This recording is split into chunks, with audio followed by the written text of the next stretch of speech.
Good. Assalamualaikum warahmatullahi wabarakatuh. Baik, kami di sini ada beberapa teman kita ingin mendiskusikan tentang bagaimana sih Islam itu masuk kepada Indonesia atau Nusantara. Jadi sebelum kita memulai, kita akan perkenalan dulu. Yang pertama yang saya ada Rian Abilan Nugroho, Saya Ahmad Bayagi. Dan saya Afan Kurniawan. Saya Muhammad Rahman Pratama. Baik, langsung saja kita langsung berdiskusi. Oke. Jadi kapan sih Islam itu masuk pada Indonesia atau Nusantara? Menurut teori nih ada 4 pendapat tentang masuknya Islam di Indonesia.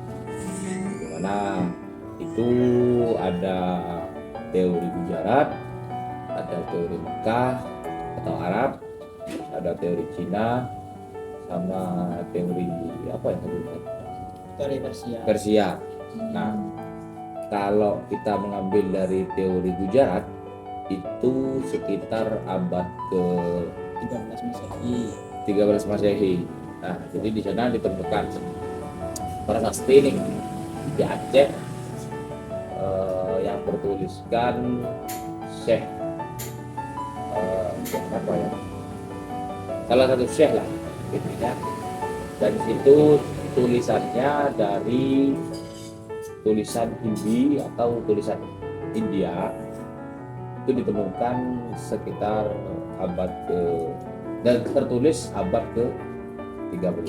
Nah, itu menjadi dasar dari teori Gujarat bahwa Islam masuk di abad ke-13.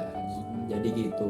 Mungkin dari teman-teman tahu, tadi kan ada beberapa yang disebutkan ya, ada teori Gujarat, Makkah, Persia maupun Tiongkok. Ya, jadi teori Makkah ini gimana sih? Kalau teori Mekah ini berawal dari abad ke-7 Masehi, dan para pedagang itu datang ke Indonesia untuk mengajarkan ajaran Islam. Oh, jadi Makkah itu datang ke Indonesia lewat dagangan gitu ya? Pedagang Arab lah. Ya, mungkin dari teori Persia itu gimana? Kalau teori Persia itu tahu ada teori dari Tiongkok. Sama saja sih. Teori Tiongkok itu mereka melakukan perdagangan, ya, menyebarkan dengan cara perdagangan menuju Indonesia. Dan tahu rutenya apa saja, dan masih ya saya belum cari ya, maksudnya belum cari apa aja buktinya teori Tiongkok ini mengatakan Islam masuk ke Indonesia pada tahun berapa, apa terus peninggalannya apa, itu masih. Nah, jadi Islam setelah masuk di Nusantara, mereka menyebarkan Islam itu Islam yang rahmatan lil alamin melalui perkawinan antara orang Arab dengan pribumi, orang Cina dengan pribumi. Itu yang Islam ya, menikah dengan pribumi yang ketika itu masih diduga, dengan harapan ketika orang Arab menikah atau orang Islam dari Cina, Persia, Gujarat dan lain sebagainya itu menikah dengan pribumi, maka keturunannya akan ikut Islam. Yang kedua, dari segi perdagangan, mereka berdagang sambil bersyiar.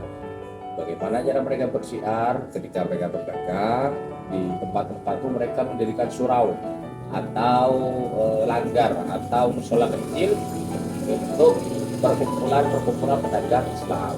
Nah, karena mereka mengadakan sholat dan sebagainya, sehingga timbul pertanyaan kepada orang-orang pribumi, apa sih yang dilakukan oleh orang-orang itu. Kok ini baru nih, ibaratkan kita lagi penasaran ada tren TikTok joget ini kok menarik nih, coba kita ikuti.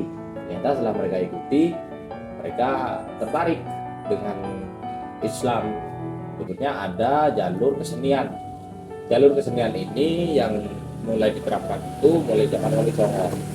Jadi ketika penyebaran Wali Songo itu menyebarkan melalui karawitan atau gamelan Pun saya gitu ya. nah, syair, ada tumbuh hati, ada selupu batok, ada lingsir wengi, itu juga itu bukan bukan tembang-tembang untuk horor, tapi tembang menceritakan orang berdoa bersemedi ling sirungi kan tergelincirnya malam, artinya waktu tahajud lah gitu.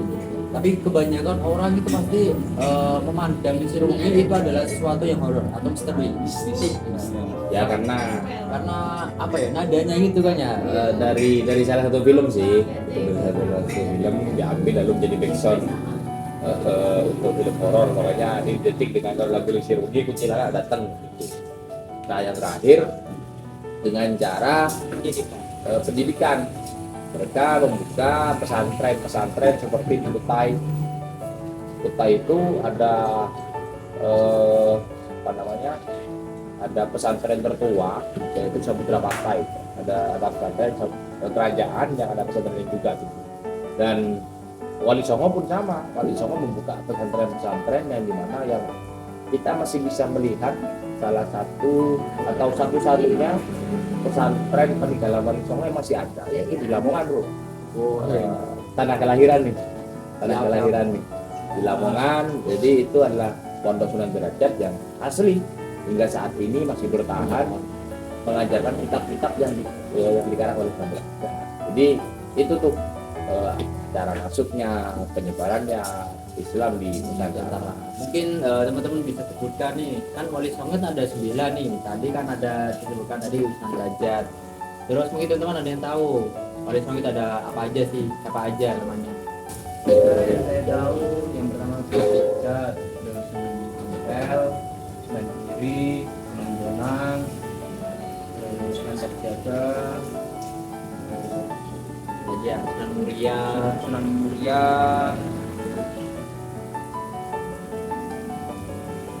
tiga ini cukup ada. Sunan Ampel gitu. Sudah. Sunan Jati. Sunan Jati. Ya, jadi itulah para wali-wali yang menyebarkan agama Islam. Ya, kurang lebihnya itulah. Selain Wali Songo juga ada beberapa periode. Nah, mungkin itu yang bisa kita diskusikan pada hari ini, kan sudah jelas toh. Islam masuk di Indonesia tahun berapa, teorinya apa saja, ya, penyebarannya bagaimana. Mungkin itu saja yang kita diskusikan pada hari ini. Kurang lebihnya mohon maaf.